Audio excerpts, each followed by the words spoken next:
Subscribe કરો ये है न्यूज इंडिया चैनल ने પછી YouTube એપ પર બેલ આઇકોનનું બટન દબાવો અને નિહાળો ये है news India channel. Audio Jungle। Banaskantha જિલ્લાના સોઈગામ તાલુકાના નવાપુરા પ્રાથમિક શાળામાં 150 થી વધારે બાળકોના અભ્યાસ પર મોટી અસર, તંત્ર કુંભકર્ણની નિંદ્રામાં।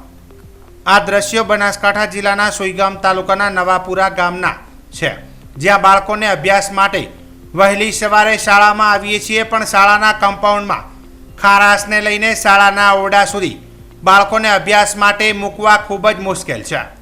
બાળકો મેદાનમાં રમવા માટે જાય તો તેમના પગમાં ખારાશના લીધે પગમાં ફોડા પડે છે, બાળક બીમાર પડે છે અને અભ્યાસ માટે શાળાએ રજાઓ પડે છે। બાળક અભ્યાસ કરી શકતું નથી। શાળામાં ઓરડાઓમાં ખારાશના લીધે શિયાળો, ઉનાળો કે ચોમાસામાં વિદ્યાર્થીઓની દયનીય સ્થિતિ બને છે।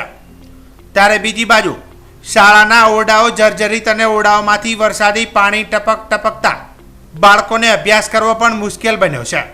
ત્યારે નવાપુરા ગામના સરપંચ સહિત ગામ લોકો અને વાલીઓએ અનેકવાર શાળાના આચાર્ય અને તંત્રને અનેકવાર રજૂઆત કરવા છતાં આ સોઈગામનું નવાપુરા પ્રાથમિક શાળા સરકારી શિક્ષણથી વંચિત રહ્યું છે। સરકાર દ્વારા અનેકો પ્રયાસ કરવા છતાં સોઈગામના નવાપુરા પ્રાથમિક શાળાનો વિકાસ ઝંખી રહ્યું છે। રાજ્ય સરકારના આર્થિક પ્રયત્નોથી બાળકો અભ્યાસમાં કોઈ પણ જાતની તકલીફ ન પડે તેના માટે સતત પ્રયત્નશીલ રહે છે, પણ સરહદી સોઈગામ તાલુકાના નવાપુરા પ્રાથમિક શાળાના બાળકો અભ્યાસમાં મોટી અસર જોવા મળી રહી છે। તાલુકા શિક્ષણ અધિકારી જાણે કુંભકર્ણની નિંદ્રામાં છે કે એ પણ મોટો સવાલ છે। ત્યારે સોઈગામ તાલુકાના નવાપુરા પ્રાથમિક શાળા બાળકોને અભ્યાસ મોટી અસર થાય તો નવાઈ નથી। ત્યારે આવતીકાલે આંતરરાષ્ટ્રીય યોગ દિવસની ઉજવણી બનાસકાંઠાના સરહદી સોઈગામ તાલુકાના નડાબેટ બોર્ડર ઉપર મુખ્યમંત્રી ભૂપેન્દ્રભાઈ પટેલની આગેવાનીમાં યોજાનાર છે। ત્યારે રાજ્યના દરેક પ્રાથમિક શાળામાં અને માધ્યમિક શાળામાં યોગ દિવસની ઉજવણી કરાશે। ત્યારે સોઈગામ તાલુકાના નવાપુરા પ્રાથમિક શાળામાં યોગ દિવસની ઉજવણી ખારાપટમાં યોજાશે કે પછી તંત્ર દ્વારા શાળાના આચાર્ય, શિક્ષકો સરકારના આ અભિગમની માત્ર ઔપચારિક રીતે યોગ દિવસની ઉજવણી કરાશે, જે હવે જોવાનું રહ્યું। બનાસકાંઠા જિલ્લાના દિયોદર ખાતે આવેલી ઓગણનાથ સોસાયટી ખાતે આવેલું બંધ મકાનમાં તારીખ 18/6/2024ના મોડી રાત્રે કોઈ અજાણ્યા બુકાનીધારી ચોર ટોળકી ત્રાટકી બંધ મકાનને નિશાન બનાવી સોના ચાંદીના દાગીના અને ચાંદીના જૂના સિક્કાઓ સહિત રોકડ રકમની મત્તાની ચોરી કરી કોઈ અજાણ્યા ચોર ઈસમો ફરાર થઈ જતા દિયોદર શહેરના રહીશોમાં ફફડાટ ફેલાયો છે। દિયોદરના ઓગણનાથ સોસાયટી ખાતે રહેતા જયેશભાઈ ઠક્કરના બંધ મકાનમાં કોઈ અજાણ્યા ચોર ઈસમોએ ગત મોડી રાત્રિના બંધ મકાનને નિશાન બનાવી ઘરના દરવાજાના તાળા તોડી ઘરમાં પ્રવેશી તિજોરીના તાળા તોડી સોના ચાંદીના દાગીના અને રોકડ રકમની મત્તાની ચોરી થયાનું સામે આવતા ઘટના સ્થળે લોકોના ટોળેટોળા ઉમટ્યા હતા। ઉલ્લેખનીય છે કે મંગળવારની મોડી રાત્રિએ ઓગણનાથ સોસાયટીના બંધ મકાનને તસ્કરોએ નિશાન બનાવ્યા છે। બંધ મકાનના તાળા તોડી ઘરમાં અંદર પ્રવેશી ચોરીને અંજામ આપ્યો હતો। બુધવારે વહેલી સવારે સ્થાનિક લોકો તેમજ મકાન માલિકને જાણ થતાં ચોરીની ઘટનાની દિયોદર પોલીસને જાણ કરવામાં આવી હતી, જે ઘટનાને લઈને દિયોદર પોલીસે તપાસનો દોર ધમધમાટ શરૂ કર્યો છે। ત્યારે દિયોદરમાં ફરી એકવાર ચોર ટોળકીઓ સક્રિય થઈ છે અને બંધ મકાનોને નિશાન બનાવતા શહેરના રહીશોમાં ફફડાટ ફેલાયો છે। બનાસકાંઠા જિલ્લાના ધાનેરા તાલુકા તેમજ શહેરમાં પીવાના પાણીની સમસ્યા દિવસે ને દિવસે વધતી જોવા મળી રહી છે। ધાનેરા શહેર નગરપાલિકા વિસ્તારમાં 13 જેટલા બોર છે, જેમાં અડધા બોર ફેલ થઈ ગયેલ જોવા મળી રહ્યા છે, જેના કારણે પીવાના પાણીની સમસ્યા વધતી જોવા મળી રહી છે।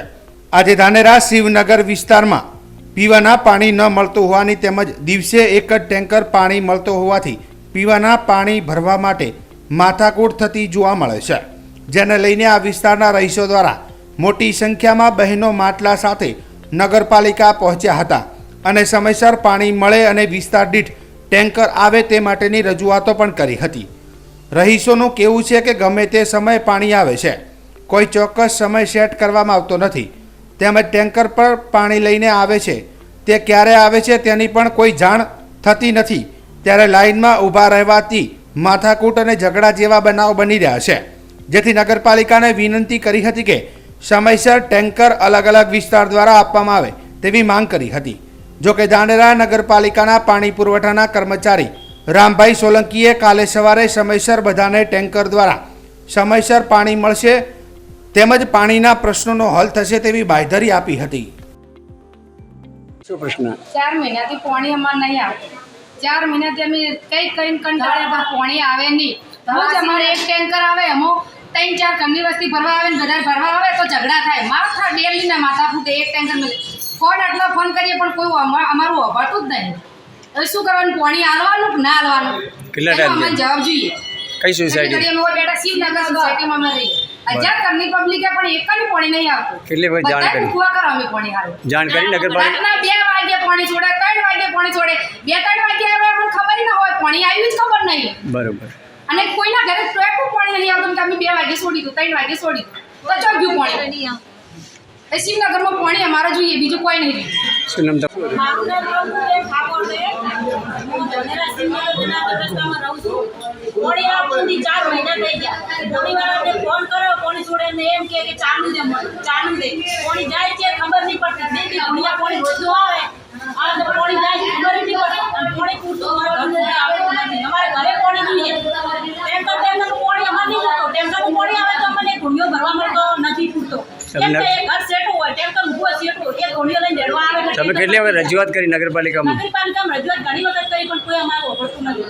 બરોબર. હા, કોઈ નથી ઓળખતો અમારે ઘરે પાણી જોઈએ. અમારે મજૂરી કરીને આખો દિવસ આખી રાત ઊંઘી નહીં કરતા. પૂરતું પાણી આવે ત્યારે પીવાનું નહીં મળતું. પાણી વગર મળીએ છીએ. નાના છોકરા છે, 100 ડિગ્રી ગરમીની અંદર બી અમે વેચાતું પાણી લાવીને પીવું છે અને આવ્યું છે. અમે શિવનગર વિસ્તારમાંથી બોલીએ છીએ પણ અમારી કોઈ અપીલ દલીલ સાંભળતા નથી. 4 મહિનાથી અમે ફૂફા કરી કરીને કંટાળ્યા. નગરપાલિકા ગામપાળમાં બધાને કઈ કઈને થાકી ગયા છે પણ અમારી કોઈ અરજી સાંભળી નથી. છે છતાં પછી અમારે નગરપાલિકામાં લાગુ થવું પડ્યું. આજે આવીએ, કાલે આવીએ, મુરાકડા ભરાયા છે, આમ છે તેમ છે પણ કોઈ અમારી ફરિયાદી સાંભળી નથી. સાહેબ, બનાસકાંઠા જિલ્લાના ધાનેરા સિટી સર્વે કચેરી વર્ષોથી જૂના જર્જરિત મકાનમાં ચાલે છે, જે બાબતે નવીન મકાનમાં બદલવા અનેક રજૂઆતો પણ કરવામાં આવેલી હતી, છતાં પણ રાજકીય નેતાઓ તેમજ અધિકારીઓના આંખે આડા કાન કરી રહ્યા છે. છતાં જર્જરિત મકાનમાં જીવના જોખમે કર્મચારીઓ નોકરી ફરજ બજાવી રહ્યા છે, પરંતુ મકાન ગમે ત્યારે પડે તેવી પરિસ્થિતિ હોવાથી નાયબ કાર્યપાલ ઇજનેર દ્વારા સૂચના બોર્ડ પર લગાવવામાં આવેલ છે કે મકાનની પાસે ઊભા રહેવું નહીં. તેમજ Dhanera city survey maintenance surveyor Deesa city કચેરીમાં ચાર્જમાં હોવાથી ધાનેરા ખાતે સિટી સર્વેની કચેરી સોમથી ગુરુ સુધી 4 દિવસ ચાલુ રહે છે તેવું પણ બોર્ડ મારવામાં આવ્યો હતો, પરંતુ બીજું બોર્ડ મકાન પાસે ઊભા રહેવું નહીં તો આવનાર ગ્રાહકને કઈ કચેરીમાં જવું એ પણ મોટો પ્રશ્ન ઊભો થયો છે. તો સિટી સર્વે મુખ્ય અધિકારી તેમજ રાજકીય નેતાઓને વિનંતી છે કે સિટી સર્વેની નવીન મકાનમાં કચેરી તાકીદે ચાલુ કરે અને લોકોને કામગીરીનો લાભ મળે તેવી લોક માંગ ઉઠવા પામી છે.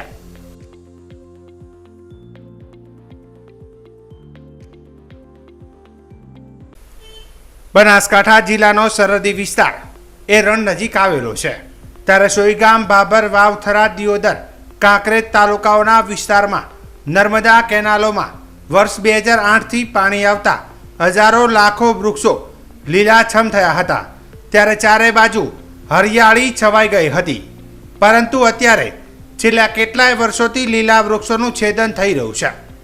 તેની પાછળ ક્યાંક ને ક્યાંક સરકારની ઢીલી નીતિ જવાબદાર હોય તેવું દેખાઈ રહ્યું છે, કારણ કે સરકારે પણ 86 જાતના વૃક્ષોના છેદન કરવાનું પરિપત્ર જાહેર કરેલ છે.